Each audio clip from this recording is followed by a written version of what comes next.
ইতিহাসের পাতায় এমন অনেক যুদ্ধ আছে যা শুধু অস্ত্রের জোরে যেতে হয়নি, বরং কৌশল, বুদ্ধি আর অদম্য ঈমান দিয়ে ছিনিয়ে আনা হয়েছে এক অবিস্মরণীয় বিজয়।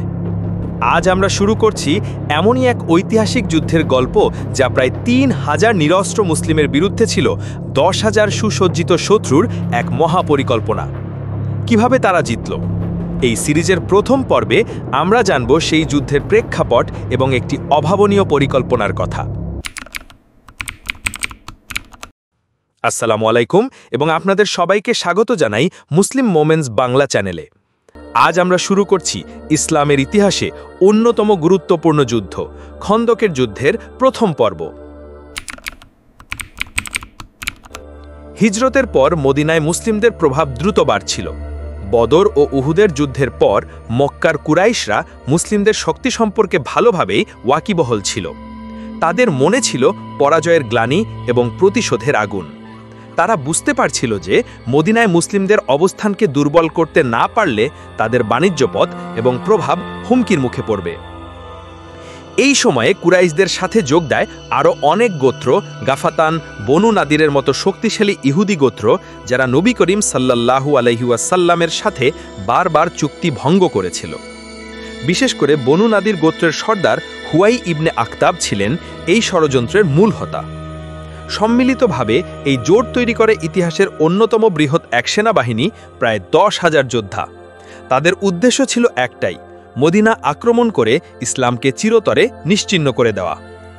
কিন্তু মুসলিমদের অবস্থা তখন ভিন্ন। উহুদের যুদ্ধে তাদের বড় ধরনের ক্ষতি হয়েছিল। সামরিক সরঞ্জাম বা জনবল কোনো দিক থেকেই তারা এই বিশাল বাহিনীর সাথে সরাসরি যুদ্ধ করার মতো অবস্থায় ছিল না। মদিনার মুসলিমদের সংখ্যা তখন ছিল মাত্র ৩,০০০। এই বিশাল বাহিনীর বিরুদ্ধে সরাসরি যুদ্ধের চিন্তা ছিল আত্মহত্যার শামিল। এই ভয়াবহ পরিস্থিতিতে নবী করিম সাল্লাল্লাহু আলাইহি ওয়াসাল্লাম সাহাবীদের সাথে পরামর্শে বসেন। সকলের মনেই ছিল চরম দুশ্চিন্তা। এমন পরিস্থিতিতে কি আত্মসমর্পণ করা হবে নাকি শহর ছেড়ে চলে যাওয়া হবে? এই সংকটময় মুহূর্তে নবীজি সাল্লাল্লাহু আলাইহি ওয়াসাল্লামের সাহাবীদের মধ্যে থেকে একজন প্রস্তাব দিলেন যা ছিল সম্পূর্ণ নতুন এবং অকল্পনীয়। তিনি ছিলেন হযরত সালমান ফার্সি রাদিয়াল্লাহু আনহু, যিনি পারস্য থেকে ইসলাম গ্রহণ করেছিলেন।